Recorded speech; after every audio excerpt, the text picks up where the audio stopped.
What's up, guys? Welcome back to American Nostalgia Garage. Today we got the old 66.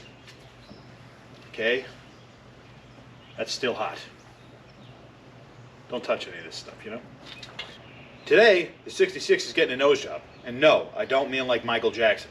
So the way we're going to do this is kind of got to work backwards now. So our doors are not totally hung; they're on the car, but they're not adjusted. We're going to have to adjust those to the quarter panels.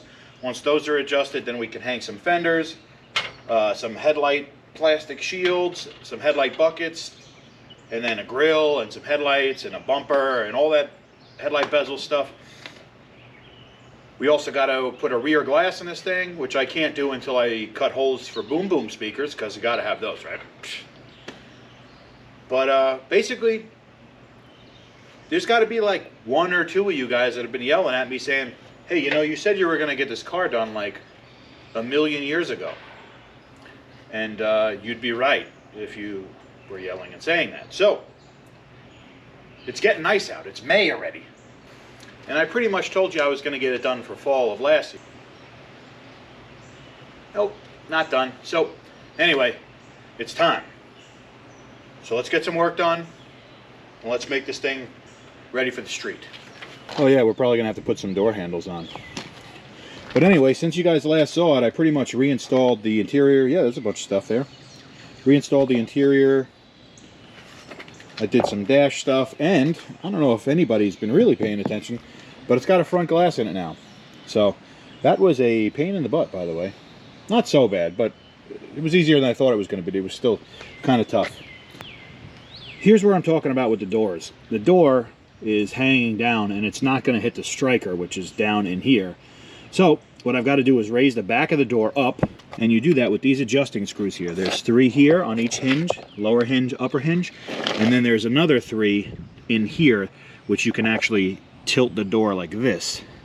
I don't know if we need to do a whole lot of tilting, but we're definitely going to have to adjust it front to rear. So we're going to work on that right now, and since I don't have an extra set of hands, this is my extra set of hands today. And it's basically a terry cloth rag with a piece of foam underneath on a jack. That way when I destroy this door, I've got nobody to blame but myself.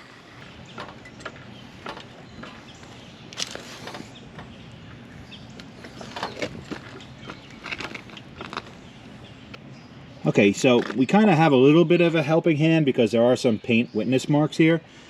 But now what I'm going to do is I'm actually going to tighten these down. I have new screws, so I'm actually going to probably throw, you know, like 1 or 2 of them in there. That way, you know, I don't end up rounding these off and getting into a bind. But I have the door pretty much the height I want it to have right now. And I guess what I'm going to do now is try to see where it closes, see if it closes where I want it to, and then I'll probably snug those down. I don't know where my body men are that watch this channel, but I need them right now because I don't know how to do this really. This is not something I'm a professional at. As if I was a professional at anything. Alright, it seems like our door is at the height we want it to be. So I'm going to try snugging these down with a screwdriver. And I'm just putting a screwdriver,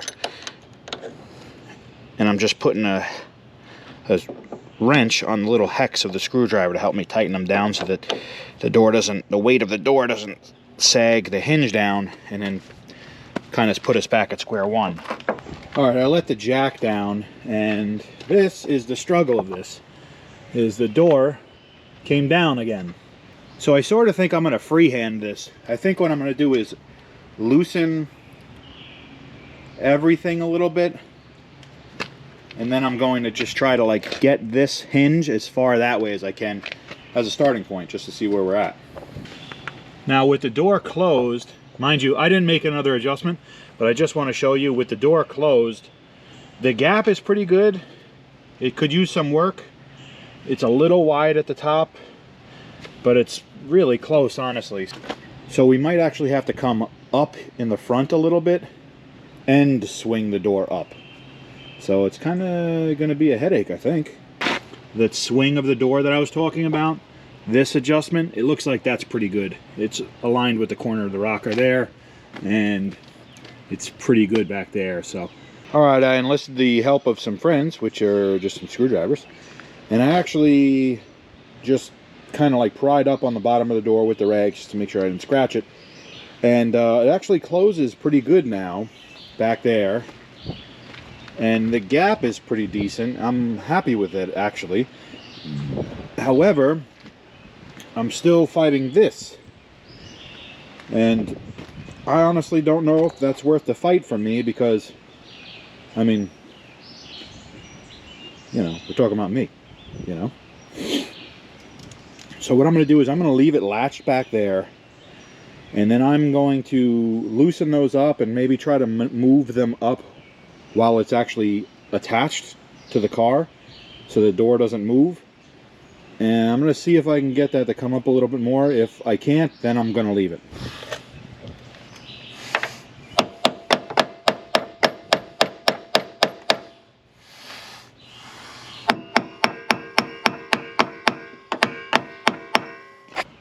Alright, this looks a lot better now, but it's still not great. I'm going to see how the door closes back here, and then we might be calling this a day on this door. So I'm going to get down on the door level, and I'm going to see if the door drops when I open it. And it does.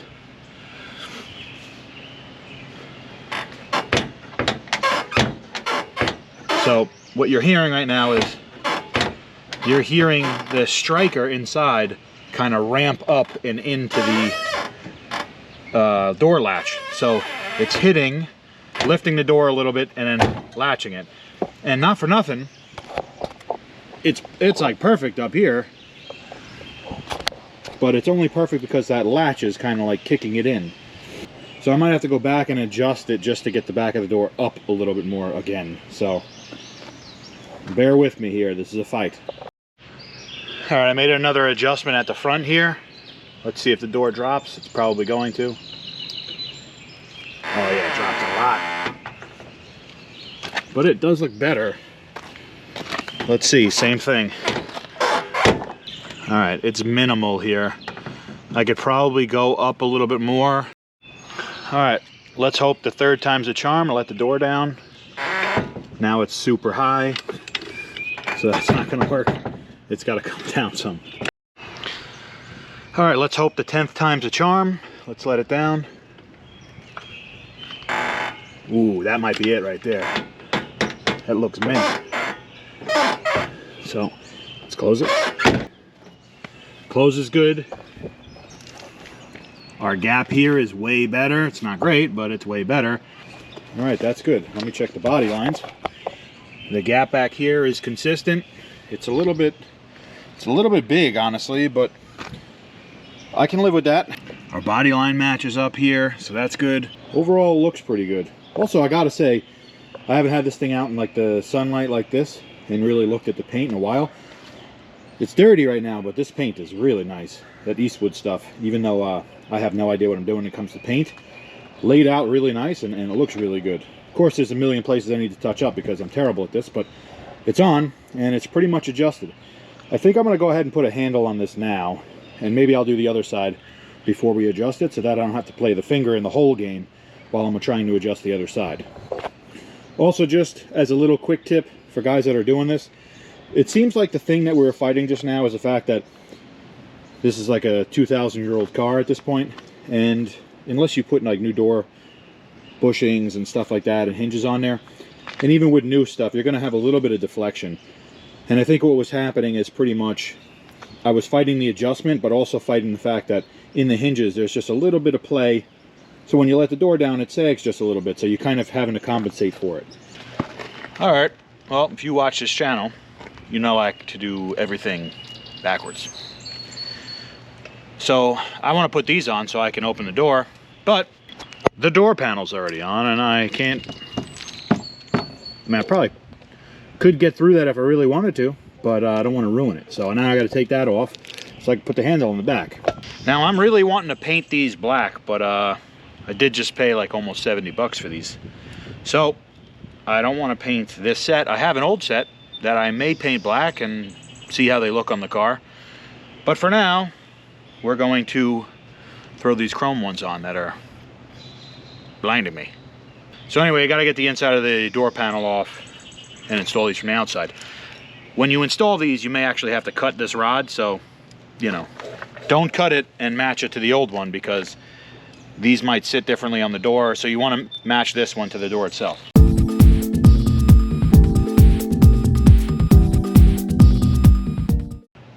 Alright, so I pretty much like to cheat every chance I get.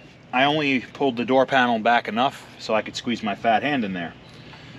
And I got the window up so that I could actually access it without this impenetrable force field stopping me from getting to the other side of the door. Alright, without getting too crazy about it, I'm going to put my finger in there and just basically see. Looks like I got about 3/8 to 1/2 inch of stroke in that mechanism. When I put my handle in, it kind of depresses. You see it doesn't fit flush on there, and it kind of depresses that lever in there before actually sitting on the door. And seeing as how I have plenty of stroke in the door itself, I'm going to probably cut some of this off so that I can get it sitting flat on there. And what I'm going to do is I'm actually going to start with the exact amount that it is away from the door. See if that works. That looks like 3/8 of an inch, 7/16. So we'll cut about that much off of there. Alright, so the distance we cut off is actually almost perfect, which is weird, which means somehow someone was looking out for me when I cut this, because, you know, I don't do it perfect. What I will say is it comes down to, at that point, a preference thing. When you push this button now, because I mentioned that the lock itself only has so much throw in movement in it, now when my door is open, the button's only pushed in about this much. So if for whatever reason you're the kind of person that you want the button to be depressed all the way before it opens, because it just feels different to you or better to you, fine. I might cut a little bit more off just so that the button is more sort of depressed. This really is a preference thing. It has to do all about where you want the door to open. So, alright, door handle's on. And I discovered I'm one of those guys that likes the button to be pretty much pressed all the way in before it opens. But anyway, we got a door on this car. These doors haven't been on this car in decades, at least permanently. So that's a win. Let's go do the other side. All right, normally this would be something I wouldn't show twice, you know, adjusting a door. It's the same on this side, obviously. But what I do want to show is, because we're going to do something different, the door is kind of low even with it shut. So what I've got to kind of do is I've got to adjust the striker first so that the door ends in the spot that it's supposed to, the height. So I've kind of got to like reverse engineer this. So what I'm going to do is striker first, and then I'll go back to the front over there and adjust our front hinges. That way I have something to hold the back in place where it's supposed to be. So I've got to open the door and undo the striker. All right, this is going to be rough because I can't really get this very tight. You can see that's a complete circle. So I got this as tight as I can. Hopefully it's enough to hold the door. I'm going to have to go to the hardware store and get some new screws for that. But anyway, I brought it up about 3/8 of an inch. Let's close the door and see what happens. All right, much better. Probably striker could come up even a little bit more, but a lot of the adjustment's going to be in the door here now. So, all right. So initially, I actually decided to undo the striker. I actually decided against that, and I went to the front of the door to see if I could just get some of the adjustment done there. Only because I feel like the striker, those screws are only going to take being loosened maybe one more time. So I want to leave those alone. I'm going to try to get the adjustment mostly out of the front of the door, which I did. The problem that I'll say here that we're running into is that the door is still coming down when you open it. Let me show you. When I open the door, I don't know if you can see it on camera, but it's still low now. See how low it is? I'd say probably 7/16 of an inch, 3/8 to 7/16 of an inch low. So again, we're going to just have to put the jack underneath the door, make up for some of the hinges, and then get some of the tilt this way in the hinges up front, and then snug it down. All right, I think I got the door height correct. What I'll show you is we got kind of a weird issue now. When I close the door, the striker is hitting the door latch, like basically right here. So this door latch has to be brought out a little bit. The height seems good, and the gap up front seems good. So I'm actually going to pull this off. I'm going to scribe it so I know where it goes. Try to put it in the same spot. I'm going to pull it out, put some washers behind it, space it out, and then put it back in. They do sell spacers for this, and I know I have one somewhere in the garage. But who would have guessed? I can't find it. All right, raise your hand if you know what I forgot. I see 1, 2, 3. Yeah, I see you. Put your hand down. Need to put the door locks in. Luckily, I was in the middle of doing this one when I realized it, but I do have to go back to the other one and put that in. Now, unfortunately, I do not have a pawl for the other side. I only have it for this side. Also, the mechanism inside the door is pretty jammed up and gummed up, so I'm gonna have to spend some time cleaning and lubricating that so that this will work. For now, I can only do the one side. I'll have to get a pawl for the other side. Well, if I had any pride, I'd be absolutely embarrassed to tell you how long it took me to put this stuff in. This is easy. This took 5 seconds. This lock, and it's not even the lock, it's the mechanism inside was all messed up. I had to take it apart, and there was this little tiny clip that I couldn't get back on. It turned out I was putting it on, or trying to put it on wrong, for like 45 minutes.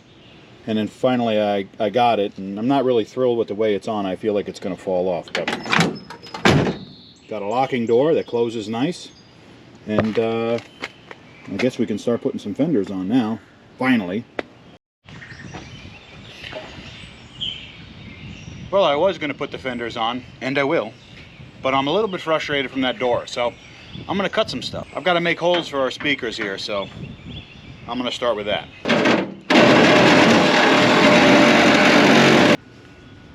All right, we got some stuff done.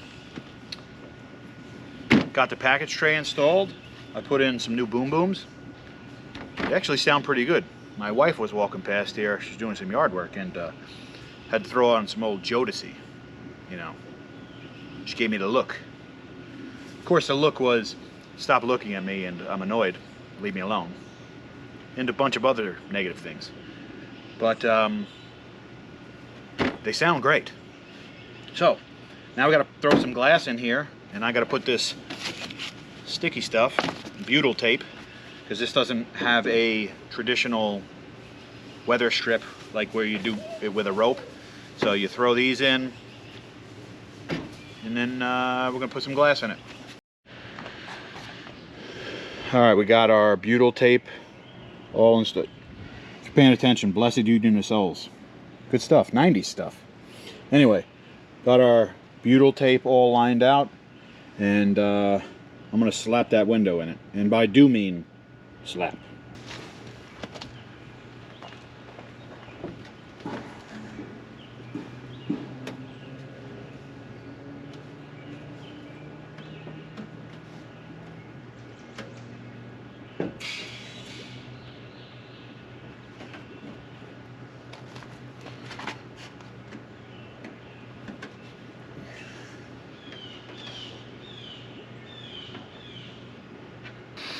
All right, got the glass in.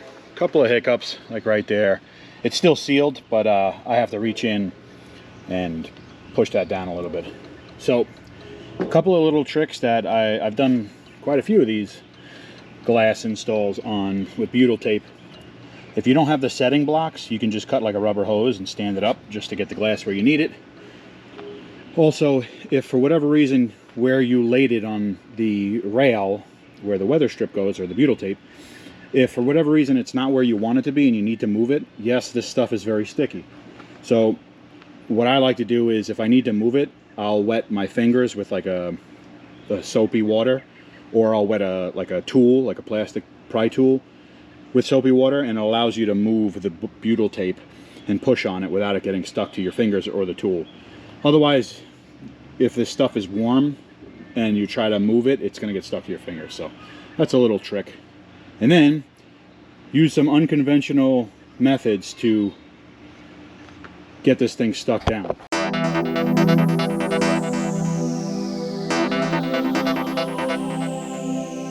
Anyway, that thing is going to need some time to set up. But that's done. All right, guys, new day.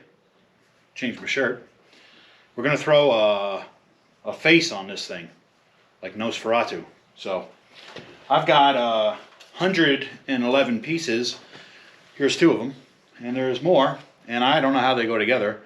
Bought this car as a basket case, so it came in a basket. You know. So anyway, I have to figure out how all these pieces go together, and I don't have any diagrams. And I'm really not that very good at the internet, so I don't know. Anyway, give me a minute, and then I'll get back to you guys with hopefully some progress. Alright, if it looks pretty much the same as it did a minute ago, that's because it is. What we did is we added the bumper fill panel, and we bolted it to these headlight bucket things. And I think the next step is going to be putting fenders on top, because they got a sandwich here. Again, there's probably somebody watching this that knows all the answers to this, but I don't. So I'm learning on the fly here. So let me get some fenders on this thing, and then we'll check in.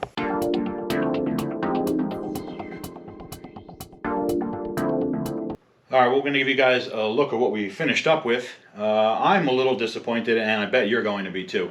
So for anybody that's kind of been watching the last few videos and noticed that the 66 has been pretty much absent, you know, you had the Blazer videos, and we had some of the truck videos and stuff like that. Well, the 66 didn't go away. It's not finished, but it is very close, so that's why I wanted to give you today's video as an update of what's going on. So we're trying to throw a front end on it. What we're doing now is not permanent. It's really kind of fitting things together, and I wanted to bring you guys along and show you kind of what we're doing with it. But I have to kind of precursor this with, it's a mishmash of some new parts and some used parts, and it's, you know, on paper it looked good to kind of use some of the original things, save some money, and some of the stuff that looked like it was in pretty decent condition. Although now, once we have the alphabet soup staring us right in the face, I don't like alphabet soup anymore. So it doesn't look all that great. So what we have is a lot of new parts that look really crisp and nice, and we have some used parts that are kind of biting us in the butt now and really show. So let me give you guys a look. Alright, well, first things first, I want to give you guys a look at the grill and the bumper and all that stuff. So if you look right here, the bumper is tweaked a little bit. Now, for an experienced guy, not me, they might be able to fix that. And honestly, I could probably fix that too. I don't think I'm going to take the time in doing it, just because the amount of money I spent in the rest of this stuff, it's really not worth fixing that and spending the time when I could honestly just spend a little extra money and have a perfect appearance. Also, for you, the keen guys, our real Nova fans, you might notice something about the grill here, and I've been calling this a 66 the entire time that I've owned it, and that's because it is a 66. But if you notice, and you know these cars really well, that is a 67 front end. The reason is because I like it better. So the purists might hate me, but that's what we got. It looks nice. So some of the used parts over here, you can tell the headlight is a little bit droopy over there. Again, I mentioned the bumper being twisted. The bumper bracket was kind of a pain in the butt. And then we have the fenders mocked up, but they need to be adjusted and whatnot. You may be asking, why are the fenders black and the hood is blue? That's because when I originally got this car, the first thing I did was paint it because it was in paint stage. No, it wasn't. So I painted it just because it was easiest for me to do, and then I assembled it, which now, after when I thought about it, I said I wanted to do the 67 conversion, and now I have stuff that's not painted. It actually kind of looks funny this way. It looks cool. But anyway, so the bumper's biting us in the butt. We have some headlight issues. I dropped a brand new headlight right on the floor as soon as I took it out of the box, so that's broken. And we have to get some trim rings. And there's just some other little odds and ends that aren't really kind of not matching up. Anyway, guys, please don't kill me. This really, I just wanted to give you guys an update of what was going on. We are moving on with this car, and it's almost finished. So the front end was naturally next, and again, we're going to have to kind of take another step backwards and kind of readdress this. We're definitely going to need a bumper and some brackets. We're going to need some headlight parts, but we're very close. There is going to be some time needed to be spent installing hood hinges and adjusting fenders and body lines and whatnot. I don't know if I'll make a video about that. If you guys want to see a video of me doing that stuff, drop a comment and let me know. If you don't, otherwise I'll probably just do it on my own so I can drive this car, hopefully this week. Anyway, if you guys enjoyed the video, please consider subscribing to the channel. If you enjoyed the video, also maybe give it a like. But as always, thank you guys for watching. American Nostalgia Garage, out.